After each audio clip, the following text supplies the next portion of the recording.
Prime minister Shahbaz शरीफ ने जब इतनी बड़ी ऑफर की कि उस खत की वो तहकीकात करवाना चाहते हैं, तो अमजद साहब फिर पाकिस्तान तहरीक इंसाफ को क्या एतराज़ है? क्यों आप लोगों ने मुस्तरद कर दिया? अच्छा, तहकीकात होंगी, हकाइक सामने आएंगे, पता चलेगा ये अदम एतमाद का उससे कोई लिंक था या नहीं था।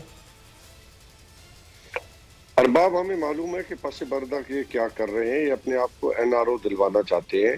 हमने तो डे वन से हमेशा ये कहा है कि लेटर गेट के तौर पे एक कमीशन तश्कील दिया जाए जो सुप्रीम कोर्ट के एक सीनियर जज जो है उसको प्रोब करें, क्योंकि हमारे सामने तो हमने तो इसलिए कैबिनेट के अंदर जो है इसको क्लासिफाइड कर दिया गया, क्योंकि इससे पहले वो क्लासिफाइड था और चीज़ें सुप्रीम कोर्ट तक पहुंचा दी हैं।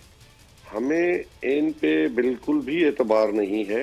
ये हमेशा चीज़ें मैनेज करते हैं, मनूवर करते हैं, और हम चाहते हैं कि ये साफ और शफाफ है। हमारे पास तो चीज़ें हैं जिसमें बड़ा वाज़ेह लिखा हुआ है कि रजीम चेंज हो और ख़ास तौर पे इमरान खान को हटाया जाए, और रशिया का दौरा क्यों किया गया इसके ऊपर वो वीडियो भी आपने देखी होगी जो अमेरिकन अहदेदार ने इंग्लैंड अपना इंडिया के अंदर अपना स्टेटमेंट भी दी है।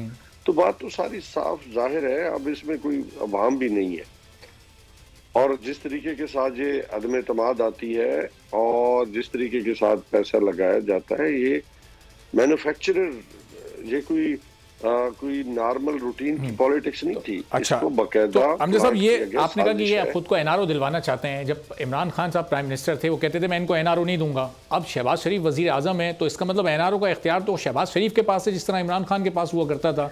फिर ये किससे अपना आपको NRO दिलवाना चाहते हैं? आप देखें ना अरबाब, आज जो मफरूर है उसको सफारती पासपोर्ट दिया जा रहा है, इससे बड़ी क्या तज़ीक है? तजदीद हो रही है। इससे बड़ी क्या तज़ीक है कि जिसके ऊपर फर्द जुर्म आयद होनी थी और वो आज प्राइम मिनिस्टर ऑफ पाकिस्तान बना, फिर जिस दिन उसने वोट ऑफ कॉन्फिडेंस लिया है और उसी दिन उस पर फर्द जो है जुर्म आयद होनी थी ना, ये जुल्म नहीं है तो पाकिस्तान ये क्या फेस है? हम दुनिया को क्या बता रहे हैं कि हम क्या हमारी मॉरल एथिक्स क्या है, हमारी मोरालिटी क्या है कि हम वो लोग भी इलेक्ट करते हैं या सिलेक्ट करते हैं या इंपोर्ट करते हैं जिनके ऊपर केसेस हो। और आज भी मकसूद चपड़ासी के अकाउंट में जो पैसा पड़ा है वो किसका है, ये तस्लीम कर चुके हैं। टीटीज किसकी है? 18 अगस्त 2018 को जब इमरान खान साहब ने वजीर आजम का हल्फ उठाया था तो उन पर किसी अदालत में कोई केस नहीं था।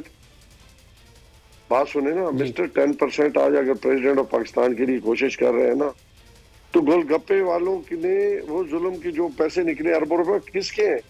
देखिए, prime minister of Pakistan Imran जो हमारे लीडर जो है उन पे कम से कम करप्शन के केसेस नहीं थे।